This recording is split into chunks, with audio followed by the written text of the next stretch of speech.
ही मर जाता तो आज मुझे ये चीज़ नहीं देखना पड़ता। बंदे के ऊपर 12 लाख का कर्जा है, इसका 15 माह का बच्चा है, इसकी बीवी बीमार चल रही है सर। मेरे मम्मी पापा बचपन में गुजर गए और हम दोनों भाई मिलिट्री में, और आज मुझे ये दिन देखना पड़ रहा है। क्यों? सिर्फ हम तो कह रहे हैं ना, जांच करा दो सरकार, जांच करा दो सरकार, जांच करा दो। इस देश में सच बोलना अपराध है तो ये इंडिया गेट पे मुझे फांसी लगा दो, मैं आज भी खुशी खुशी लेने के लिए तैयार हूँ। जब वर्दी डालते हैं ना, गर्व महसूस होता है हमको सर।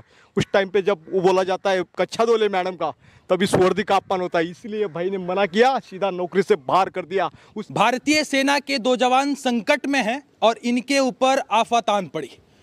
इनकी दुख और पीड़ा को कोई न देख रहा है, न समझ पा रहा है, न कोई दिखा रहा है। ऐसा कहना ये भारतीय सेना के 2 जवान हैं इनका। ये हरेंद्र कुमार यादव हैं, signal man Harendra Kumar Yadav 12 CSR में थे, और ये हैं पाकिस्तान में उड़ी सर्जिकल स्ट्राइक में जाते हैं, पाकिस्तान की ज़मीन पर अपना झंडा लहराने वाले ये भारतीय सेना के जवान चंदू चौहान। इनका कहना है कि हमारा दुख और हमारे ऊपर जो संकट आन पड़ी है, हमारे दुख और पीड़ा को कोई देख नहीं रहा है, कोई समझ नहीं रहा है। जुड़ेंगे, इन्हीं से बातचीत करने का प्रयास करेंगे। 2 दिनों पहले मैं आपका वीडियो कवर किया था। आप लोग कह रहे हैं कि हमारी दुख और पीड़ा को कोई नहीं समझ रहा है, कोई नहीं देख रहा है, कोई नहीं दिखा रहा है। क्या दुख और पीड़ा आन पड़ी है आप लोगों के ऊपर? सर आज मुझे दुख इस बात का है कि मैं पाकिस्तान में ही मर जाता तो आज मुझे ये चीज़ नहीं देखना पड़ता कि आज एक हाथ में तिरंगा और एक हाथ में अपने न्याय की भीख के लिए कटोरा लेके अपने ही हिंदुस्तान की सड़कों पे भीख मांगता फिरता। मुझे लगता तो आज मैं उसी बोलता हूँ कि मैं शहीद हो जाता तो अच्छा हो जाता सर मेरे लिए। ऐसी बात आप क्यों कह रहे हैं सर? आप भरोसा रखिए न्याय प्रणाली पर, हमारे तमाम उन अधिकारियों पर। जरूर न्याय होगा, जरूर इंसाफ होगा आपके साथ, क्योंकि आपकी आवाज़ दूर तक जा रही है और निश्चित रूप से उन आला अधिकारियों के कान पर जू जरूर रहेगा जो लोग आपके साथ गलत किए हैं, जो लोग आपके साथ दुर्व्यवहार कर रहे हैं और भारतीय सेना में विसंगति पैदा कर रहे हैं। उन लोगों के खिलाफ जरूर कार्रवाई होगी। आप ये हिम्मत रखिए, हौसला रखिए। भारतीय सेना का एक जवान इतनी जल्दी यदि टूट जाएगा तो ये कैसे काम चलेगा, बताइए। सर मैं दुश्मन देश में नहीं रहा है। बात ऐसी कि इस बंदे के ऊपर 12 लाख का कर्जा है, इसका 15 माह का बच्चा है, इसकी बीवी बीमार चल रही है सर, और इसके पास इंश्योरेंस वालों का, वो कर्जा वालों का फ़ोन आ रहा है सर। बार बार इसके पास इसके 2-3 लोन बाउंस हो चुके हैं। अब बताओ ये क्या करे? कटोरा लेके ना घूमे, आज इसके पास खाने के लिए कुछ नहीं हमारे पास। हम ऐसे रोड पे भटक रहे हैं। आज पिछले 5 तारीख से आके इसी लखनऊ की सड़कों पे भटक रहे हैं। तो अब क्या करें, क्या किया जाए? इसलिए ये एकदम निराश और हताश हो रहा है। वही सैनिक जो हिंदुस्तान की हिफाजत करता है और पाकिस्तान से जंग जीत जाता है, वही अपने देश में इस तरीके से निराश और हताश क्यों हो रहा है? यही हम पूछना चाहते हैं अपनी सरकार से। क्यों? सिर्फ हम तो कह रहे हैं ना, जांच करा दो सरकार, जांच करा दो सरकार, जांच करा दो। बस सिर्फ जांच चाहिए आपको? सिर्फ जांच करा के न्याय कर दो साहब, जांच करा के न्याय कर दो। हमारे शोषण को रोक दो साहब। देखिए ऐसे तमाम चंदू चौहान, हरेंद्र HK यादव, तमाम लोग पीड़ित हैं, लेकिन बोलने की हिम्मत नहीं जुटा पा रहे हैं।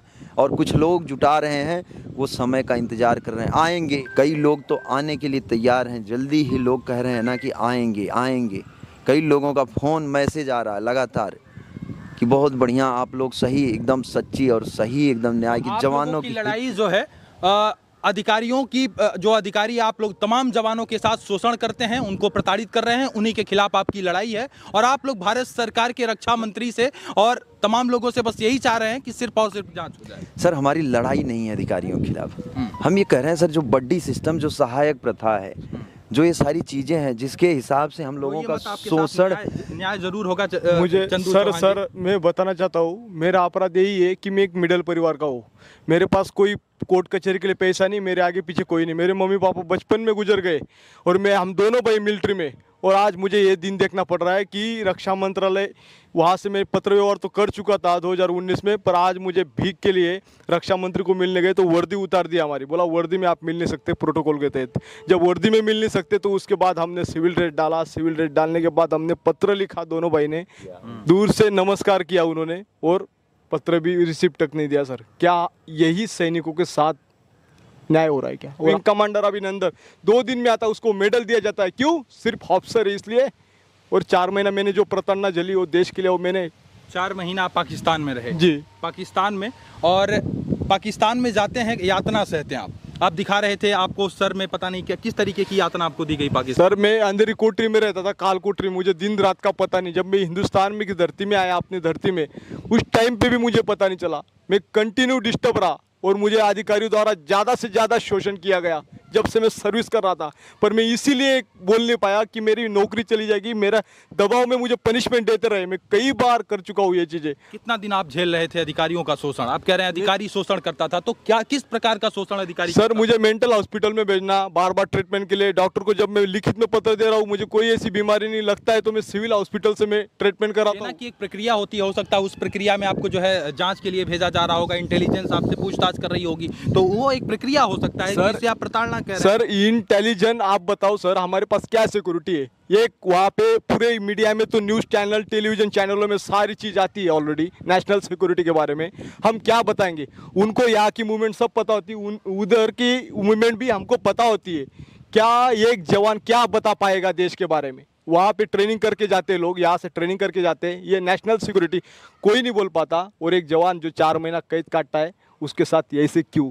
क्योंकि एक मिडिल परिवार का था, इसीलिए अन्याय हुआ मेरे साथ। सर पाकिस्तान में शहीद हो जाता ना, आज मुझे देखना नहीं पड़ता।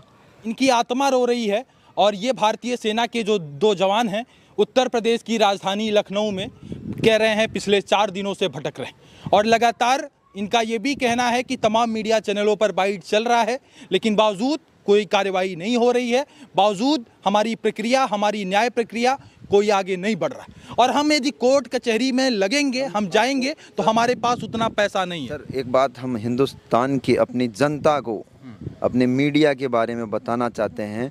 जो हम सुनते थे गोदी मीडिया, और आज हम अपने हिंदुस्तान की जनता को दिखाना चाहते हैं गोदी मीडिया के बारे में कि देखिए ANI की ये बाइट लेके जाते हैं, इतनी बड़ी न्यूज़ एजेंसी, लेकिन ये कहीं मुझे न्यूज़ दिखाई नहीं देती। और जनता के बीच में जब मैं कहता हूँ देखिए ये मीडिया वाले हैं हमारे, तो कहते हैं हम तो चलाएंगे, क्यों नहीं लेंगे बाइट? आपकी बाइट उस टाइम पे जनता के सामने लेते हैं, लेकिन देखिए ये कहाँ चल रहा है। ये देखिए ANI, ये देखिए, उसके बाद ABP न्यूज़, ये सामने देखिए ABP न्यूज़, देखिए सामने ABP न्यूज़, उसके बाद न्यूज़ 18, वहाँ पे जितने लोग रहते हैं, जितने लोग, देखिए न्यूज़ 18, ये है हमारे हिंदुस्तान की मीडिया। अरे सच को आप दिखा दो, जांच ही की बात कर रहे हैं। आपको कुछ और नहीं चाहिए, सिर्फ और सिर्फ जांच चाहिए। सिर्फ जांच चाहिए। जवानों की और देखिए हत्याएं गले में लिखे हुए हैं, नौकरी नहीं न्याय चाहिए। नौकरी आपको नहीं चाहिए, आपको सिर्फ और सिर्फ न्याय चाहिए। जो भारतीय सेना के तमाम जवानों के साथ शोषण हो रहा है और उन्हें प्रताड़ित हो रहे हैं। अब ये देखिए एक जवान यहीं पे है, और हम खुद ही प्रताड़ित हैं उन चीज़ों से। जवानों की न्याय कराई जा रही सर, कराई जा रही, जिसका मैं लाइव सब कुछ देना चाह रहा हूँ। मेरी कराने की कोशिश की गई। मैं कह रहा हूँ ना कि उसी की जांच करा दीजिए, उसी की जांच करा दीजिए सरकार, उसी से पता चल जाएगा कि जवानों के साथ किस तरीके का व्यवहार किया जाए। स्ट्राइक बता रहे सर, सर्जिकल स्ट्राइक 29 सितंबर के दिन क्या हुआ है? 29 सितंबर के दिन हमारी सरकार ने बताया सर्जिकल स्ट्राइक हुआ है, और वहाँ से आने के बाद मुझे पूछताछ हो रही कि आप सर्जिकल स्ट्राइक का हिस्सा थे क्या? आप ये सोचिए, एक जवान वहाँ से आ रहा है, उसके बाद उसको यहाँ से पूछा जा रहा है सर्जिकल स्ट्राइक हुई है क्या? मतलब ये सारी चीज़ें आज मेरे पास तो प्रूफ है। देखो चिट्ठा दिखाता हूँ मैं, डॉक्यूमेंट, ये पकड़ना भाई। क्या देश में सच बोलना भी अपराध है? आज मैं पूरे देश को सवाल करता हूँ कि ये जो चिट्ठा है पूरा, आज मैं बताना चाहता हूँ कि मैं पाकिस्तान में क्यों गया। ये भारत सरकार ही मुझे बताए या रक्षा मंत्रालय ही बताए? क्या मेरे रिश्तेदार थे क्या वहाँ पे? क्या मैं दामाद था? इस देश में सच बोलना अपराध है, तो ये इंडिया गेट पे मुझे लगा दो, मैं आज भी खुशी खुशी लेने के लिए तैयार हूँ। क्या न्याय यही मिलता है? क्या जवानों के साथ यही अन्याय होगा?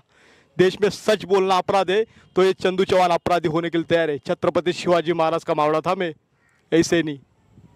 एक गर्दन काटेंगे तो 100 गर्दन लाने के लिए तैयार है आज भी पाकिस्तान से। पर जवानों को अंदर ही मारा जाता है, तब क्या?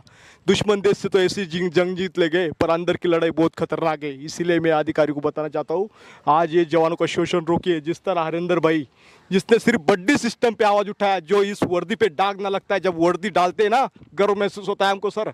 उस टाइम पे जब वो बोला जाता है कच्छा धोले मैडम का, तब इस वर्दी का अपमान होता है। इसलिए